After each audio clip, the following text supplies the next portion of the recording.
Mga kaibigan, maligayang pagdating sa aking bagong explanation video. Ngayon ay sisimulan na natin ang talakayan tungkol sa House of Lies. Kung nagustuhan ninyo ang video, huwag kalimutang mag-subscribe sa aming channel na Series Explained PH. Para sa mga nanonood mula sa Facebook, ang link ng aming YouTube channel ay nasa video description. I-click lamang ang link at mag-subscribe upang makatanggap ng lahat ng mga update. Maraming salamat po sa inyong suporta. Paano kung ang isang simpleng pagsagip ay hindi lamang mabuting gawa, kundi simula ng pagbagsak ng buong mundo? Paano kung ang babaeng biglang tinawag na bayani ay siya palang dahilan kung bakit may pusong unti-unting guguho sa selos, takot at kalungkutan? Mga kaibigan, lumapit kayo. Ako si Malisa. Ngayon ay hindi lamang tayo magsasalita tungkol sa mga kanta, pangarap at ilaw ng entablado sapagkat sa likod ng bawat palakpak ay may mga luha na hindi maririnig. Sa likod ng bawat ngiti ay may isang taong unti-unting naglalaho. At sa likod ng bawat we shine, we rise ay may lihim na naghihintay sumabog.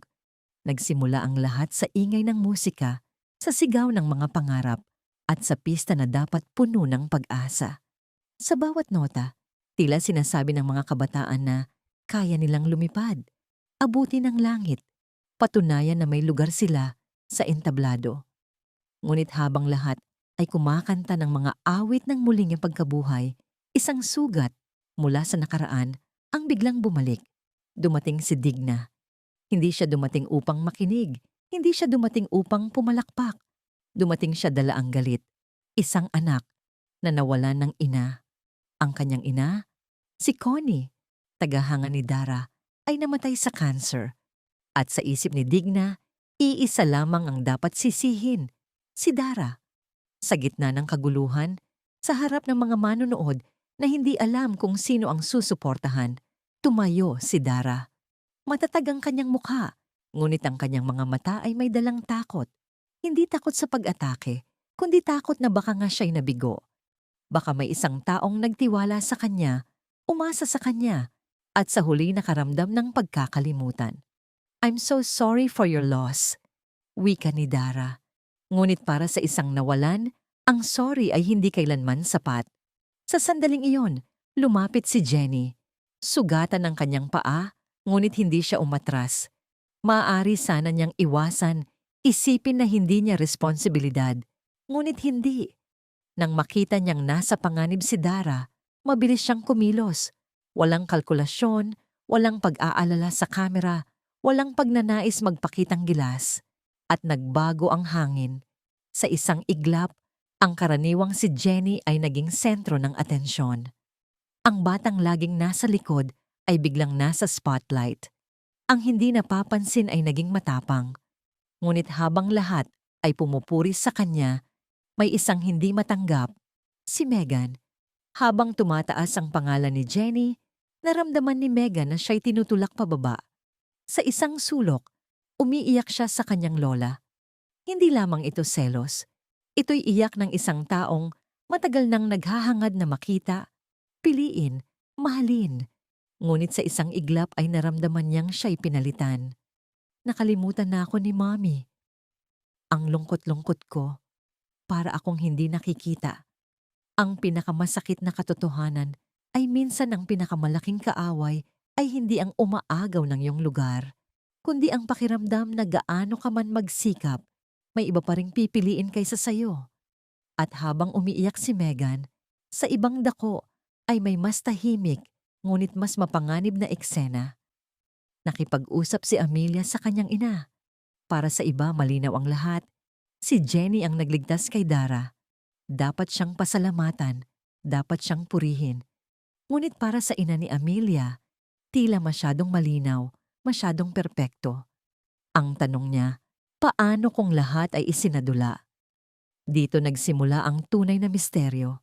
Sapagkat sa likod ng bawat bayani ay may sugat na hindi nakikita. At sa likod ng bawat palakpak ay may lihim na hindi pa nabubunyag. Isang tanong na parang malamig na kutsilyo. Paano kung planado ang pag-atake? Paano kung si Minchi ang nasa likod nito? Paano kung ginamit lamang ang panganib upang makuha ni Jenny ang tiwala at suporta ng publiko kay Dara? Doon nagsimulang lumitaw ang mga bitak. Sapagkat sa mundo ng kasikatan, hindi lahat ng palakpak ay totoo, hindi lahat ng luha ay inosente, at hindi lahat ng kwento ng bayani ay malinaw sa lahat. Samantala, sinubukan ni Jenny na ngumiti, kahit tumitibok sa sakit ang kanyang paa. Sa telepono, tiniyak niya sa kanyang ina na ayos lang ang lahat, ngunit walang anumang bagay ang tunay na maayos. Siya'y sugatan, pagod. Ngunit nang tanungin kung bakit niya iniligtas si Dara, kahit hindi palaging mabuti si Dara sa kanya, simple ang kanyang sagot. Nasa panganib siya, kailangan kong tumulong. At doon nakita ni Net ang isang bagay na hindi nakita ng iba. Hindi kagandahan, hindi talento, hindi tapang, kundi puso. Ngunit kapag natutong humanga ang puso, nagiging mapanganib ito, lalo na kung ang mga alaala ng nakaraan ay ayaw pang bumitaw. Habang tumatawa kasama ang mga kaibigan, unti-unting lumilitaw ang nakatagong katotohanan ni Jenny. Sa pagbanggit ng pangalan ni Net, tila dumaloy ang kuryente sa kanyang dibdib. Nang tanungin kung siya ba'y umiibig, mabilis niyang itinanggi, ngunit hindi makapagsinungaling ang kanyang mukha. Sa likod ng kanyang ngiti ay may pagkailang. Sa mabilis na tanungan siya'y nahuli, "Mahal mo ba ako?" "Totoo." "Nahuhulog ka ba kay Net?" Bigla siyang nauutal, umatras, sinubukang bawiin ang sagot. Ngunit sa pag-ibig, hindi bibig ang unang umaamin, kundi mga mata. Katahimikan, pag-iwas, pagtatago ang nauuna. At habang nagsisimula ng katakutan ni Jenny ang sariling damdamin, si Net ay lalong lumalapit. Hindi sinasadyang saktan siya. Sa ensayo, napansin ni Net ang pagod ni Jenny, ang kanyang masakit na paa, ang hirap niyang kumilos. Lumapit siya, nag-alok ng tubig, pinaalalahanan tungkol sa gamot, nagbigay ng maliliit na pag-aalaga na binaliwala ng iba. Para kay Jenny iyon ay simpatiya, ngunit para sa kanyang pusong unti-unting umiibig, iyon ay pag-asa. At ang pag-asa, kapag galing sa maling lugar, ay maaaring dahan-dahang pumatay. Sapagkat sa loob ni Net ay may katotohanang hindi pa handang marinig ni Jenny. Para kay Net, espesyal si Jenny. Tapat, matapang, walang pag-iimbot, babaeng walang pagkukunwari. Ngunit nang tanungin kung siya ba'y umiibig, siya'y umatras. Kaibigan lang si Jenny at walang makakapalit kay Kelly. Nanlamig ang hangin. Kahit gaano pa kakinang si Jenny sa mata ni Net, nananatili ang anino ng nakaraan sa pagitan nila. Ang pinakamahirap ay hindi alam ni Jenny kung gaano siya kalapit sa pusong hindi pa bukas. Ngunit may nakarinig. May nakatayo malapit, tahimik sugatan, at biglang naunawaan ng lahat tungkol kay Jenny. At sa sandaling iyon, ang pinipilit ni Jenny na buuin ay nagsimulang mabasag. Habang abala ang lahat sa ensayo, isang babae ang tahimik na lumayo. Hindi sa galit, kundi sa takot. Si Jenny, ang batang ilang sandali lang ang nakaraan, ay tinawag na bayani. Ngayon ay nais nang magtago. Hindi na niya kayang tingnan si Net sa parehong paraan. Hindi na siya makangiti ng malaya, sapagkat narinig niya ang salitang yon. Kaibigan. Isang simpleng salita, ngunit kapag galing sa taong unti-unti mong minamahal, bigla itong nagtatayo ng pader sa harap mo. Kaya ba niyang tanggapin? Kaya ba niyang manatili sa tabi ni Net kung bawat kilos ng pag-aalaga ay nagbibigay ng pag-asa habang ang puso ni Net ay nananatiling bihag ni Kelly? Dito nagsimula ang komplikasyon. Ang buhay ni Jenny ay hindi lamang tungkol sa pag-ibig, kundi tungkol sa mga pangarap, sa grupo, sa pamilya, at sa mga naghihintay sa kanyang pagkakamali. Handang sabihing hindi siya karapat-dapat sa liwanag. Sa ensayo sinubukan niyang ipakita na ayos lang ang lahat. Tumitibok ang kanyang paa, nanginginig ang kanyang katawan, mabigat ang kanyang dibdib. Ngunit siya'y kumanta, sumayaw, binilang ang ritmo. 1, 2, 3, ngiti. 4, 5, 6, tiisin. 7, 8, huwag umiyak. Ngunit nakita ni Net ang lahat. Lagi niyang nakikita. At iyon ang pinakamahirap, paano iiwasan ang taong nakakaunawa kahit sa iyong nakatagong sakit? Nang lumapit si Net at sinabing magpahinga, nanlamig si Jenny. Hindi niya alintana ang tulong, ngunit bawat kilos ng pag-aalaga ay tila pag-ibig para sa kanya, kahit hindi naman. Kaya ko, wika niya, maikli at matigas. Ngunit sa likod ng tinig na yon ay may batang bumubulong. Huwag mo akong alagaan kung hindi mo ako kayang mahalin. Sa kabilang panig, muling nag-aalab ang dating hinanakit sa pagitan ni Nadara at Minchi. Ang Rosabellas, na minsang simbolo ng pagkakaisa, ngayoy tila sirang larawan. Mga pangarap na iniwan, mga krimeng hindi nalutas, mga sugat na sariwa pa rin. Matagal nang pasan ni Minchi ang kapaitan. Ramdam niyang siya'y itinulak pababa. At nang makita niyang nakatayo si Dara sa itaas, bumalik ang mga alaala ng mga araw na siya'y natalo.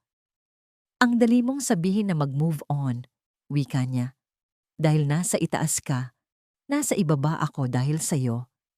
Masakit iyon, sapagkat madalas hindi galit ang tao sa iyong tagumpay, kundi galit dahil ang tagumpay mo'y nagpapaalala ng kanilang pagbagsak. Ngunit hindi rin inosente si Dara. Inamin niya, siya ang nagtanggal kay Minchi mula sa Rosabellas. Ngunit sa kanyang pananaw, iyon na ang lahat. Ang paglayo sa liwanag ay desisyon ni Minchi. Hindi lubos na siya ang may kasalanan sa nabasag na pangarap. Kaya sino ang nagsasabi ng totoo? Sino ang nagtatago? Bakit lahat ay may hawak na piraso ng kwento, ngunit walang nagbubunyag ng kabuuan? Sa gitna ng pagtatalo, bumigay si Charis. Lagi siyang nasa pagitan, nakikinig, nagpapakalma. Ngunit sino ang magpapakalma sa taong laging namamagitan sa away ng iba? Ang kanyang pagsabog ay hindi lamang galit, kundi luha. Luha ng isang kaibigang pagod na sa pagmamahal sa dalawang taong ayaw bitawan ng nakaraan. Ni minsan wala kayong nagtanong sa akin, Charis, ayos ka lang ba? Tumigil ang lahat. Sapagkat totoo. Sa bawat away ni Nadara at Minchi, nadadamay ang iba, nasasaktan ang iba, nawawalan ng pamilya ang iba. Para kay Charis, ang Rosabellas ay hindi lamang grupo, kundi tahanan. At ngayon, sa kanyang mga mata, ang tahanang yon ay muling nababasag, paulit-ulit, sa mga kamay ng mga taong mahal niya. Dala ng tinig ni Charis ang tunay na sakit. Mahal na mahal ko ang Rosabellas. Mahal na mahal ko kayong dalawa. Yun ang masakit.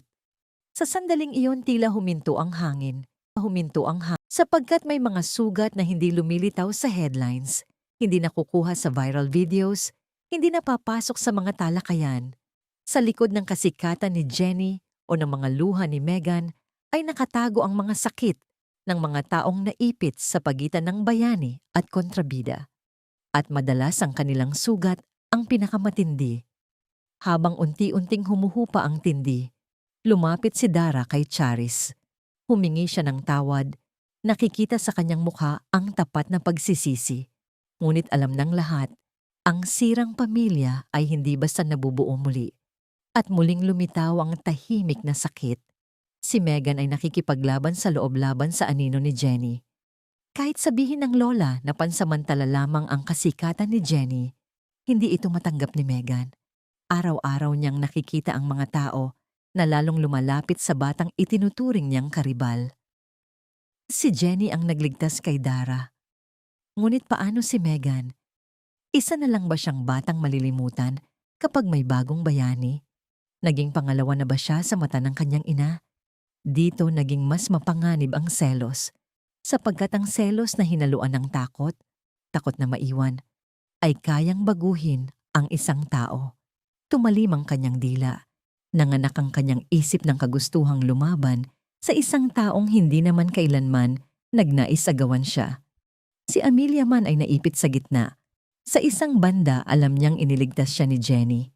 Sa kabilang banda, may mga tinig sa paligid na nagsasabing huwag magtiwala. Baka isinadula lamang. Baka may mas malaking plano si Minchi. Baka ang kabutihan ni Jenny ay bahagi lamang ng palabas.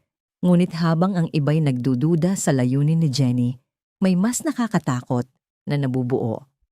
Nakita ni Cherise Alonso ang insidente hindi bilang trahedya, kundi bilang pagkakataon. Crisis turned promotion. Isang malamig na linya, isang nakakatakot na kaisipan, sapagkat kapag may nasaktan, may umiyak, may muntik ng mapahamak, laging may isang taong nag-iisip kung paano ito gawing promosyon.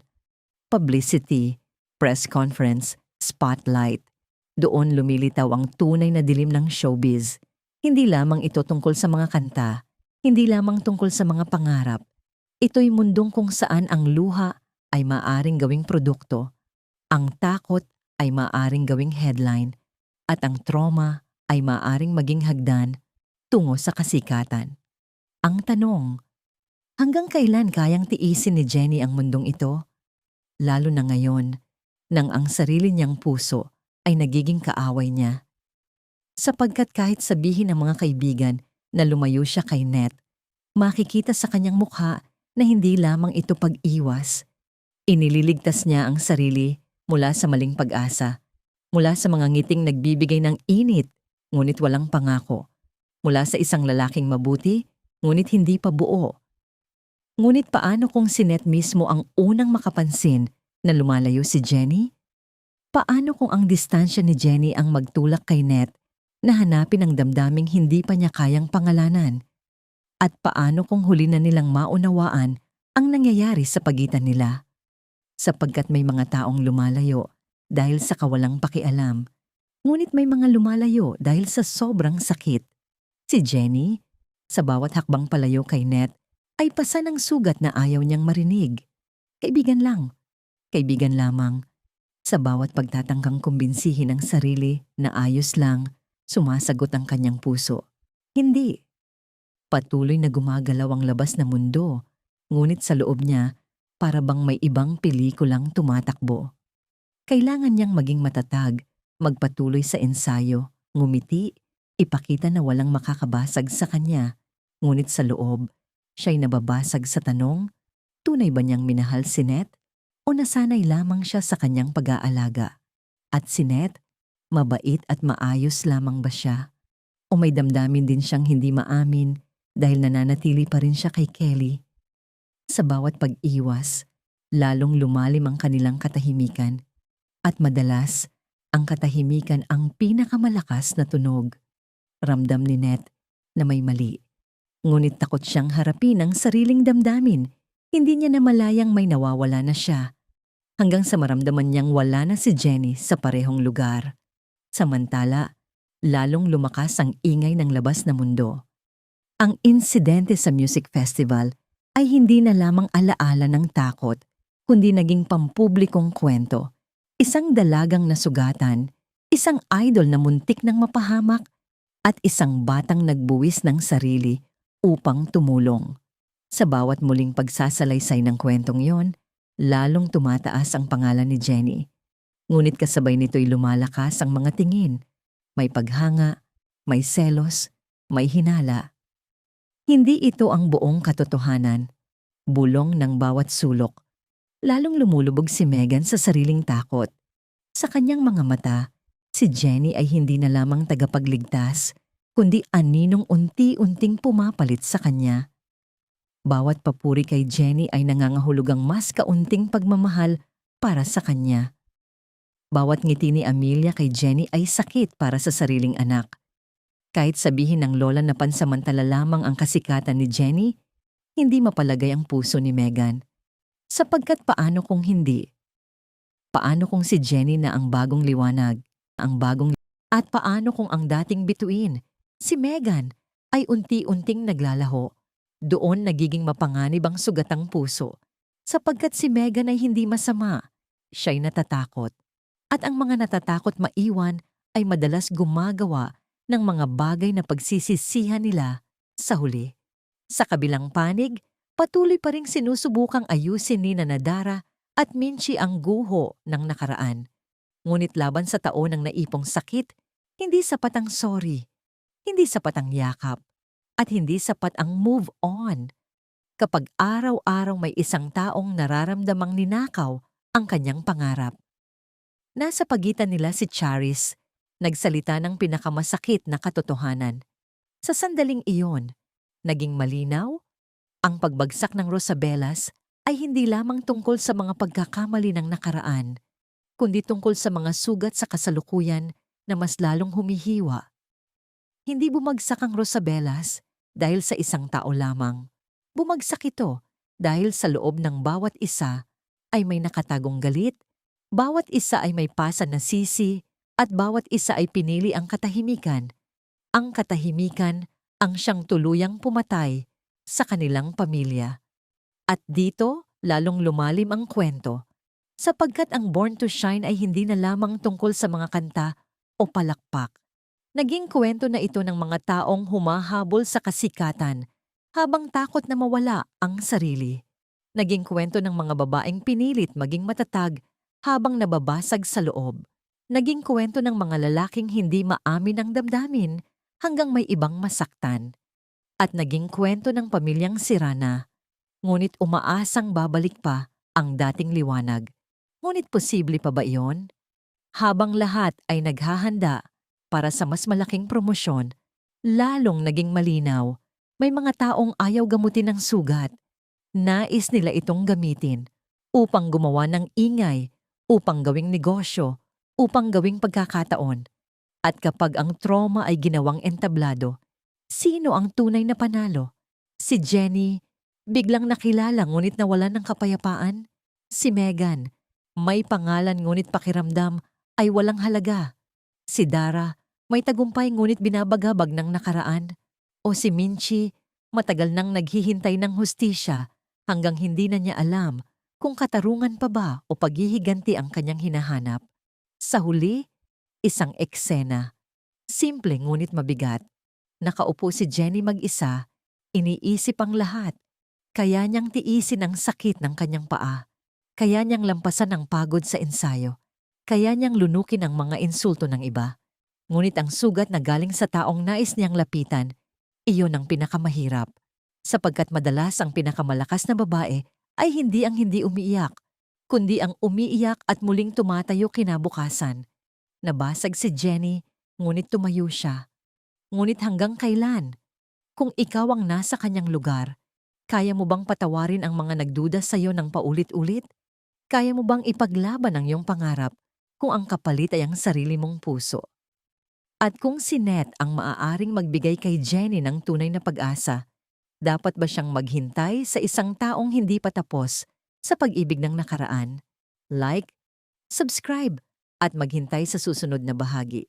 Dito nagsisimula ang tunay na bagyo.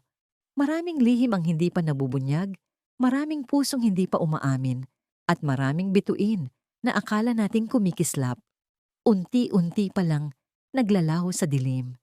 Sapagkat madalas ang pinakamaliwanag na bituin ang unang namamatay sa kadiliman. Maraming salamat sa panonood ng buong video. Para mapanood ang susunod na episode explanation, huwag kalimutang mag-subscribe sa Series Explained PH channel.